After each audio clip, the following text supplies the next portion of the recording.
agressivas do imperialismo norte-americano na China se retirarão por si mesmos da cena histórica. A revolução não é um convite para um jantar, é uma insurreição, é um ato de violência pela qual uma classe derruba a outra. É mal se uma pessoa, partido, escola não é atacado por um inimigo, pois seguramente desceu ao nível dele.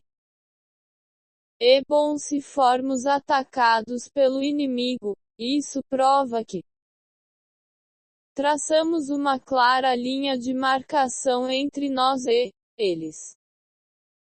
Depois da eliminação dos inimigos armados, ficarão ainda 11 inimigos sem armas, os quais travarão inevitavelmente uma luta de morte contra nós, razão, porque jamais devemos subestimá-los.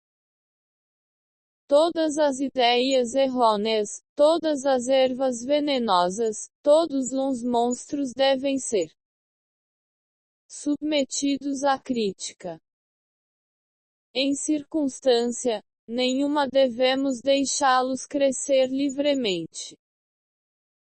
Contudo, a crítica deve ser inteiramente fundada, analítica e convincente, e nunca grosseira, burocrática, metafísica, ou dogmática. Capítulo 3. Socialismo e comunismo. O sistema socialista acabará por substituir o sistema capitalista. Essa é uma lei objetiva, independente da vontade do homem. Por muito que os reacionários tentem impedir o avanço da roda da história, tarde ou cedo a revolução se fará e conquistará inevitavelmente a vitória. Atualmente nós realizamos uma revolução não apenas social, transformação da propriedade privada em propriedade pública, mas também na técnica, transformação da produção artesanal em grande produção mecanizada. São muito poucos os intelectuais hostis ao nosso Estado. Eles não gostam do nosso estado de ditadura do proletariado, e suspiram pela velha sociedade. Sempre que surge uma oportunidade, fomentam desordens, tentam derrubar o Partido Comunista e restaurar a velha China.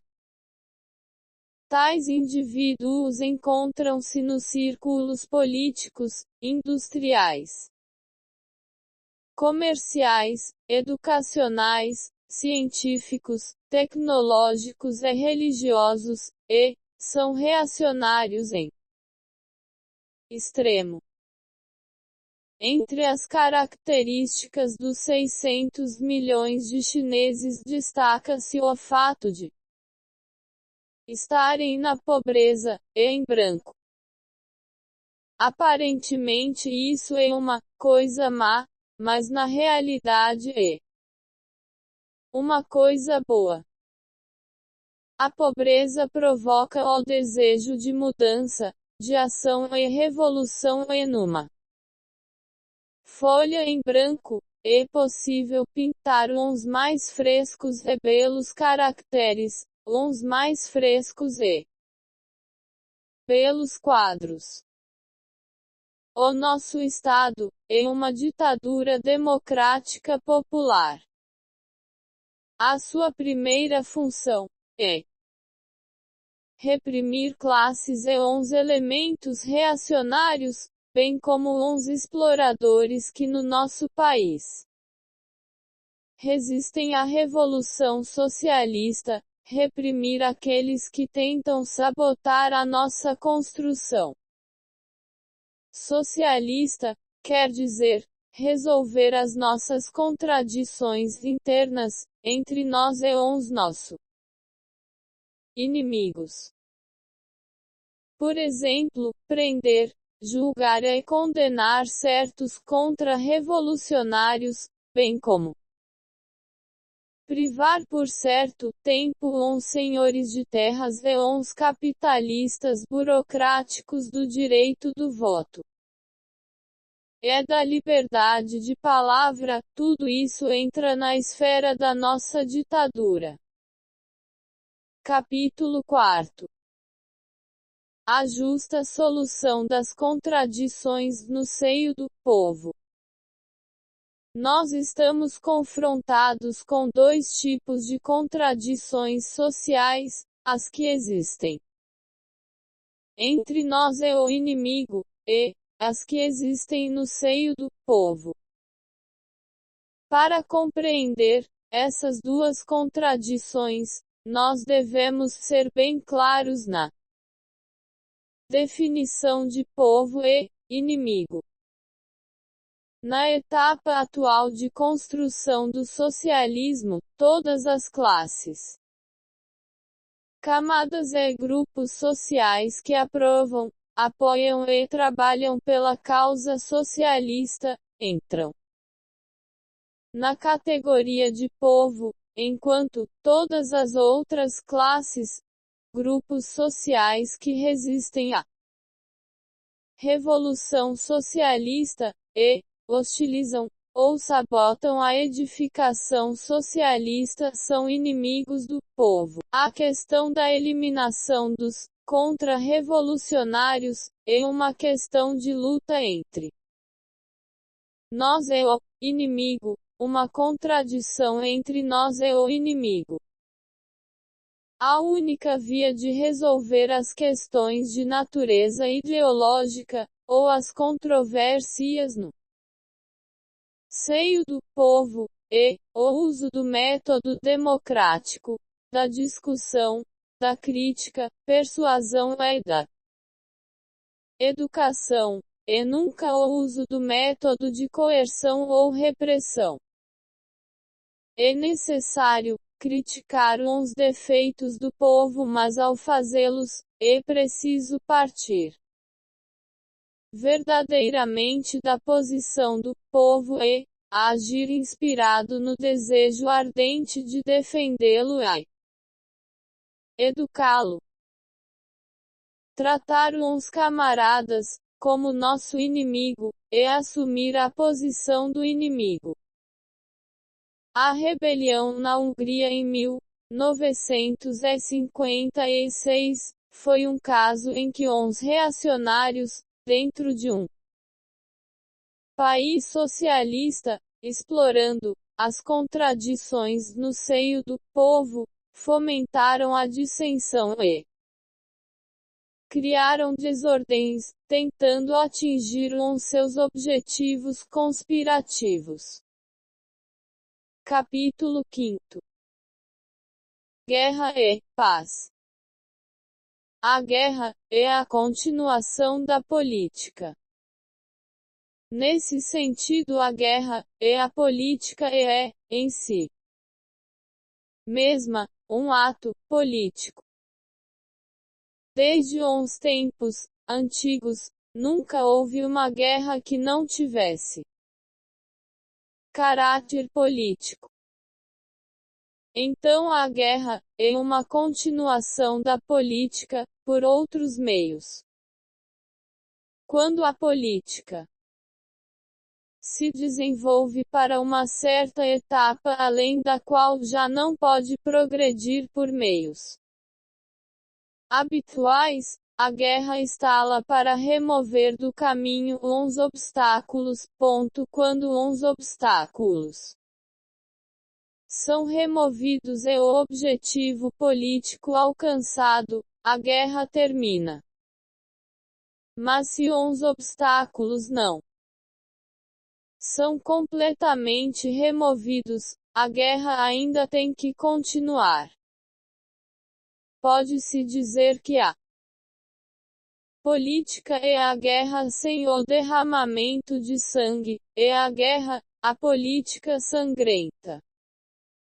A história mostra que as guerras se dividem em dois tipos: as justas e as injustas.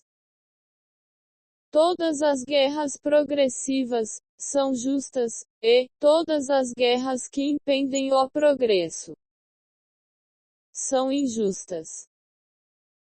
Nós, os comunistas, opomos-nos a todas as guerras injustas que impedem o progresso, mas não nos opomos às guerras progressistas, justas.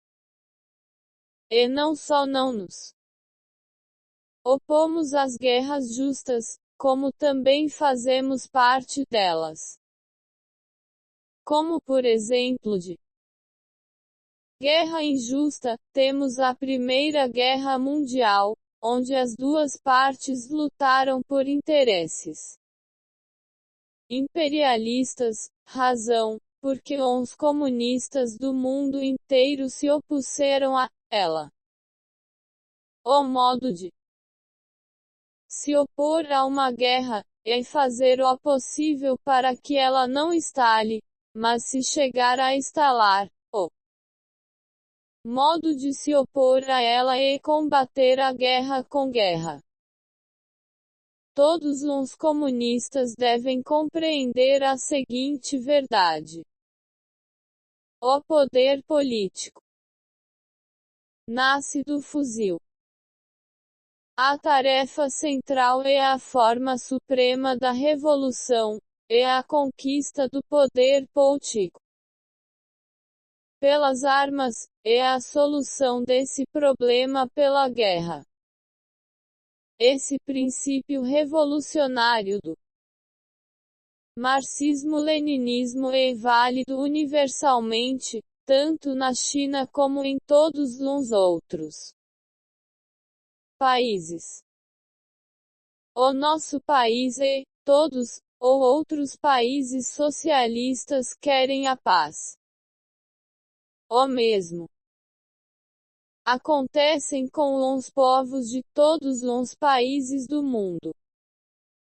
Os únicos que aspiram à guerra que não querem a paz, são certos grupos capitalistas monopolistas que, nos quantos países imperialistas, enriquecem, por meio da agressão.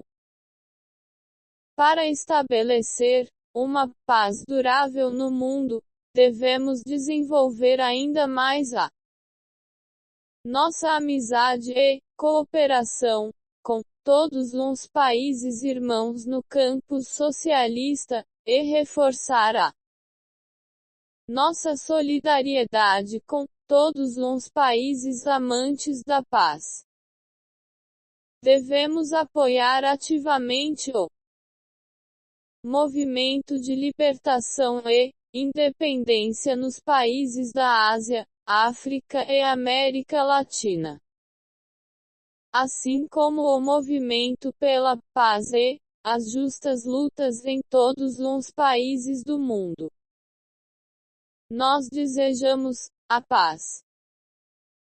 Contudo, se o imperialismo insistir em fazer a guerra, nós não teremos outra saída senão a firme resolução de lutarmos até o fim antes de avançarmos na edificação de nosso país. Provocar desordens, fracassar, voltar a provocar desordens, fracassar de novo.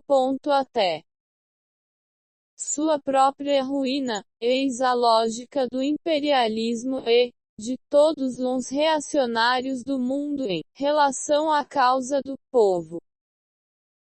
Jamais eles marcharão contra tal lógica. Quando dizemos que o imperialismo é feroz, nós queremos dizer que a sua natureza nunca mudará, que os imperialistas jamais abandonarão o seu facalhão de carniceiros, jamais se transformarão em Budas, e seguirão assim, até sua própria ruína. Capítulo 6. O imperialismo e todos os reacionários são tigres de papel.